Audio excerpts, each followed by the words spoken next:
Hey guys, welcome to LifeBuilds. My name is Michael and today I'm going to be showing you the whole process of me flipping this Yamaha FJR 1300.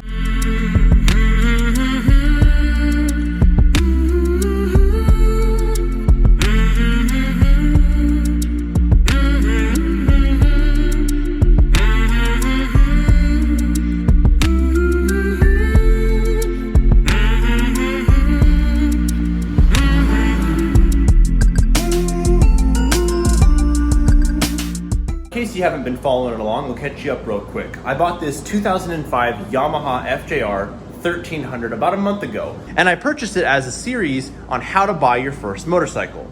So near the end of the video, I actually went and purchased this motorcycle, and I was following my tips and tricks, and here's what we ended up with. Now, I purchased this bike for $2,200, which was a really good deal because it was listed for $3,000, and I was able to talk the guy down. Now you might be wondering why I talked the guy down. Well, when I got there, the bike had been listed as perfectly running, perfectly driving, nothing was wrong with it. I got there, the bike was actually ticking a little bit. It had a little bit of valve tick or some kind of tick. Before getting there, I had done a bunch of research and I found out that that was actually a pretty common issue, but it required a good amount of work. So when I heard that it was ticking, I was like, look man, I'm not gonna pay $3,000 for this bike. Would you take $2,200? He ended up accepting the offer. Now I got the bike home and I did a lot of research on it. And I found out, hey, maybe I can try something else. On the forums, there was an idea where they said, if the bike has been sitting for a while, it will cause the ticking. If the oil is old, it will cause the ticking. And then there's a couple other things that will also cause the ticking. Well, I looked at the oil, it was pretty old, and I knew the bike had sat for about 6 months. So I decided, you know what, I'm just gonna try it. So I emptied all the oil out of it, put brand new, really high quality oil in it, and guess what? It no longer ticks anymore. If you listen closely, you don't hear the ticking anymore. And I was very surprised that the oil change actually fixed the problem, but I've ridden it about 500 miles and it hasn't ticked since. So I think it's fixed. Now I was pretty stoked at this point. This never happens. You never just change the oil and the problem goes away. But I want to say something as well. The bike was listed for $3,000 and that was already a really good price. You see, the guy was moving away. He needed a quick sale. I had cash and we made a deal. I had done my research and I had looked at the market values on these bikes, and there were bikes with about 50 to 70,000 miles on them, maybe even 100,000, going for around $3,500. This bike had 15,000 miles, so I was really, really excited. But you gotta understand that $3,000 listing price was a good deal until the bike was ticking. Then I was planning to take it home, take it to a shop, and pay about $500 to $800 to fix it, which brings me right back up to that $3,000 price. So I got it home, changed the oil, fixed the issue. I then took it on a 500-mile road trip, roughly, and it still is running phenomenally. So I am beyond excited. Here's a few clips from that little weekend trip.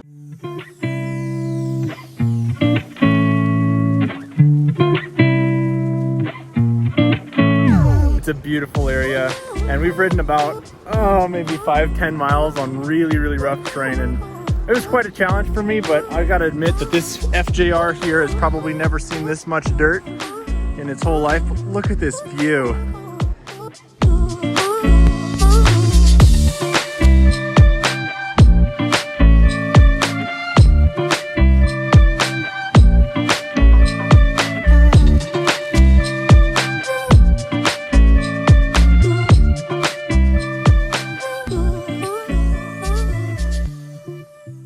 Now that you're all caught up to where we are today, I received a few comments on that video on asking, hey, can you show me how you flip this bike, how much you make, show me the whole process. And so that's why I'm creating this video.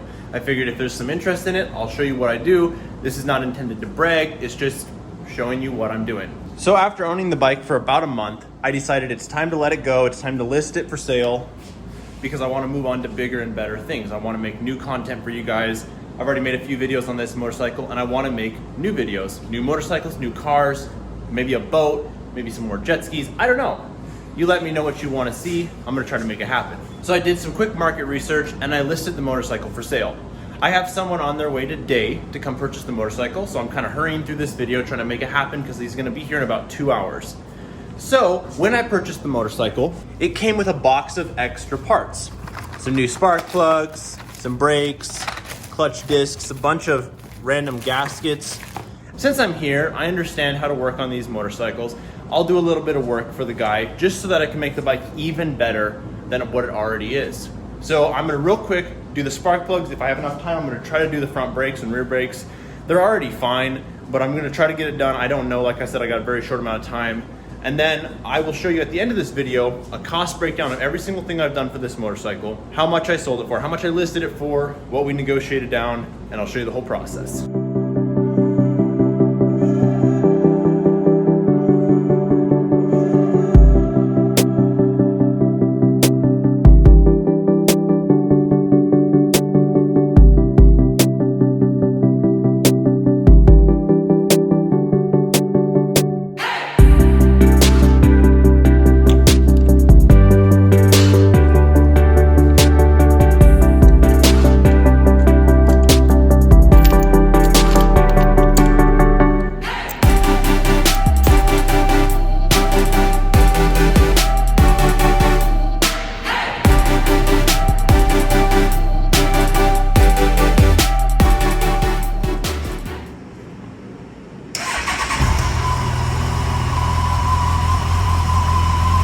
Okay, I just finished doing the spark plugs on the FJR and I ran out of time. I don't have time to do the brakes right now, or the buyer's gonna be here in about 5 to 10 minutes. I'm gonna real quick clean up the bike and then I'm gonna show you how much we made in a few seconds. Alrighty, just like that, we sold the motorcycle. Got some cash here.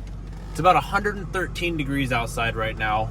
Very, very hot, but I wanted to change up environments a little bit, so I'm gonna go drive, find some shade, and we're gonna do this cost breakdown for exactly how much money we made on this motorcycle. Okay, I was able to find a little bit of shade in a park here, and I'm gonna do a cost breakdown for how much it cost me to get this FJR home, my time, how much we sold it for, how much it was listed for, and then how much we made at the very end. So to start with, I picked this bike up about a month ago for a road trip. I wanted to do a little camping trip that you guys hopefully saw. I picked it up for $2,200. And as I explained earlier in this video, the bike was listed for $3,000, which was a good deal because the seller was moving away anyways.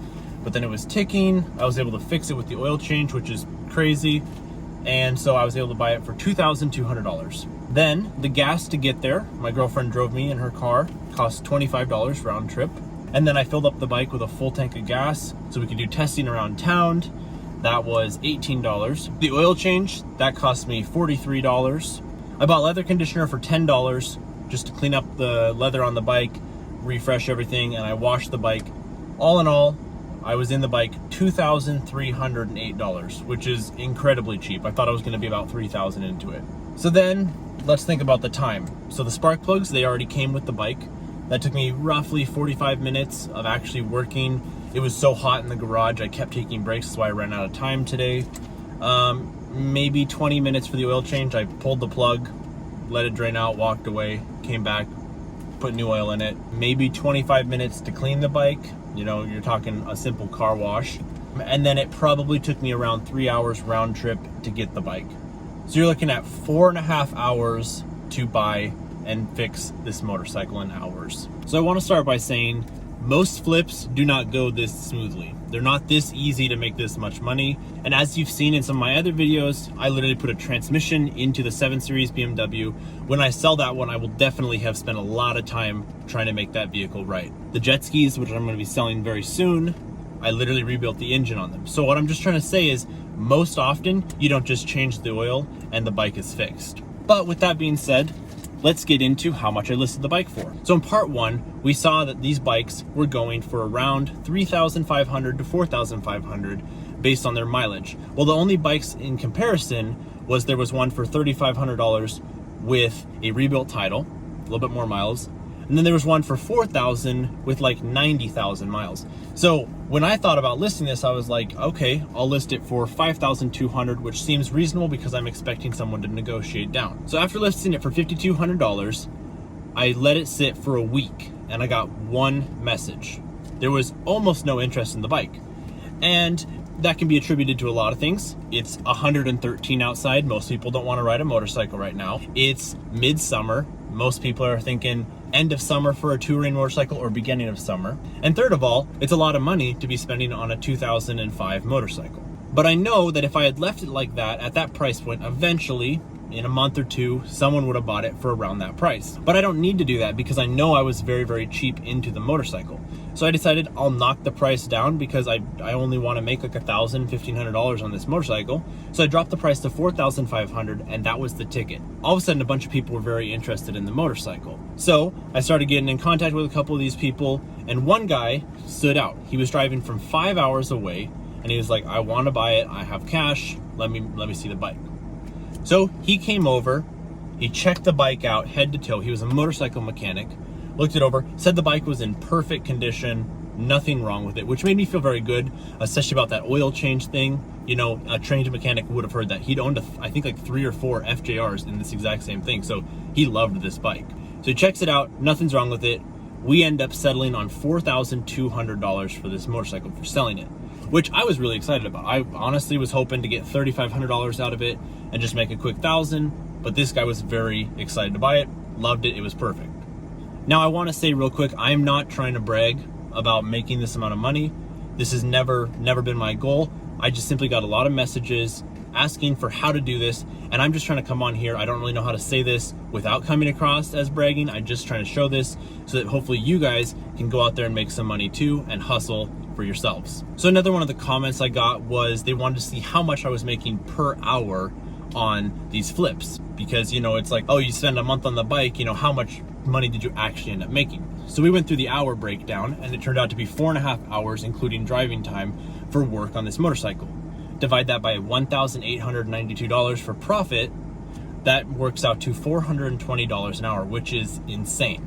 Now, if you want to take out the 3 hours of driving time, which I usually don't really consider, you know, it's like I love driving, so it's not a big issue for me. That works out to more like $1,200 of actual work on the bike, $1,200 an hour. That's insane. So this motorcycle ended up being one of the easiest flips I've ever done, and I'm very grateful for that. But I want to also say that this money that I just made, it's not going to be blown. I don't go and waste this money. I have to pay for a living, so I pay for all my insurance, gas, everything. I have to pay for all that. And then also, all of the rest of the money gets invested directly back into the business, where I then go and buy new products, new cars, new bikes, whatever, for not only for content for you guys, but also so I can keep making money. Because if I just blew all this money, I would have nothing to reinvest, so I could buy another to keep this business rolling. I really hope you enjoyed this style of video. If you did, make sure to smash that subscribe button, throw a like, comment down below what you think of this style of video, what you enjoyed about this video, what your favorite part of this series was, or maybe comment what you want me to do next, and I'll catch you guys next time.